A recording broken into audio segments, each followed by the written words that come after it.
জনবল সংকট সহ নানা কারণে থুকছে সিলেট ও নীলফামারীর কুষ্ঠ হাসপাতাল। প্রয়োজনীয় চিকিৎসা সরঞ্জামও নষ্ট হয়ে গেছে। এ কারণে জরুরি পরীক্ষা নিরীক্ষা এবং অস্ত্রোপচারও বন্ধ। চিকিৎসা নিতে না পেরে বিপাকে পড়তে হচ্ছে রোগীদের। হাসপাতাল কর্তৃপক্ষ বলছে, জনবল সংকটের বিষয়টি সংশ্লিষ্ট দপ্তরে জানানো হয়েছে।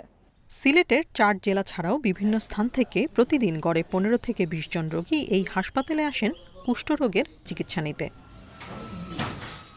কিন্তু অভিজ্ঞ চিকিৎসক না থাকায় পর্যাপ্ত সেবা মিলছে না অভিযোগ তাদের।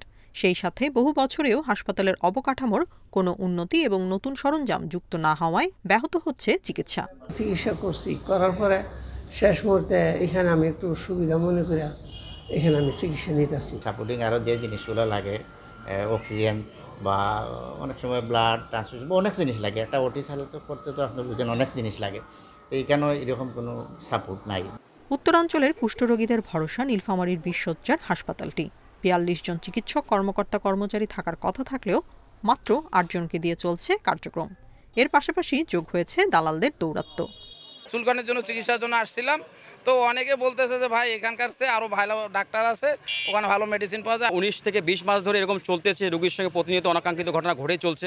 দালাল চক্র ব্যবসা করে যাচ্ছে। প্রাতিষ্ঠানিকভাবে আমরা আমাদের যেই হায়ার অথরিটি তাদের সাথে কথা বলি এবং কথা বলে যেটা আমরা আসলে সিদ্ধান্ত নেই, অন্য ডক্টর যারা রয়েছেন তাদের সাথে বসে এটাকে আসলে সমাধান করা যায় কিনা। হাসপাতালের যন্ত্রপাতি অকেজো থাকায় করা যাচ্ছে না অস্ত্রোপচারও, জানান চিকিৎসকরা।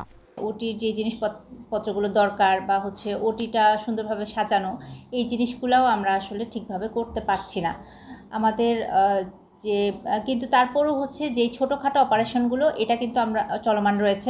এই দুটি হাসপাতালে চিকিৎসা সেবা নিশ্চিতে দ্রুত চিকিৎসক ও প্রয়োজনীয় জনবল নিয়োগের দাবি স্থানীয়দের। Tania Nasrin, independent news.